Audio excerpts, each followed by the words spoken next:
አመሰግናለሁ። ስምንተኛው የኢትዮጵያ ቀን በቀጠር በተለያዩ ዝግጅቶች እየተከበረ ነው የሚገኘው። አንድነትን በማጉላት ልዩነትን በማጥበብ ስለ ሀገር እድገትና ሰላም የሚመከርበት እንደሆነም የበዓሉ ተሳታፊዎች ሲገልጹ ነበር። እንግዲህ በኳታር የሚገኙ ኢትዮጵያውያን ከተለያዩ አካባቢዎች የተገኙ እንደመሆናቸው ከመጡበት አካባቢ የራሳቸው የሆነ የልማት ድርጅቶች አሏቸው።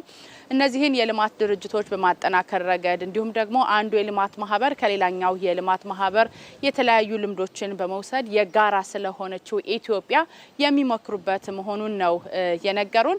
ከዚህም ባለፈ ደግሞ የኢትዮጵያን ወግ ባህልና እሴት እንዲሁም ደግሞ ታሪክ ለሌላው ዓለም የሚያስተዋውቁበት እንደሆነ ገልጿል። በኢትዮጵያ ትውልደ ኢትዮጵያውያን ልጆችም ስለ ኢትዮጵያ ማንነት እንዲያውቁ የሚያስችል ዝግጅት መሆኑን ነው እንግዲህ የበዓሉ ተሳታፊዎች የገለጹት።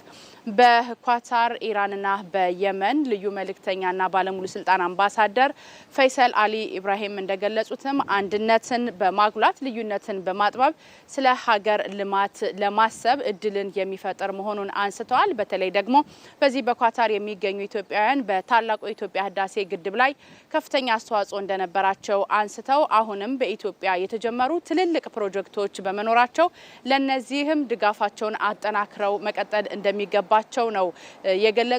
ከዚህ በተጨማሪ ደግሞ ትውልደ ኢትዮጵያውያን ባህልና ወጎቻቸውን በስርዓት እንዲያውቁ ማድረግ እዚህ የሚገኙ በኳታር የሚገኙ ዜጎች ደግሞ የኳታርን ህግና ደንብ በሚገባ አክብረው ሊኖሩ እንደሚገባም መልእክታቸውን አስተላልፈዋል። በየዓመቱ የሚከበረው የኢትዮጵያ ቀን በተለያዩ ስፖርታዊ ውድድሮች ይከበራል። እንዲሁም ደግሞ ባህላዊ አልባሳት፣ ባህላዊ ምግቦችን በማስተዋወቅ ረገድም ሰፊ ሽፋን የሚሰጠው ነው።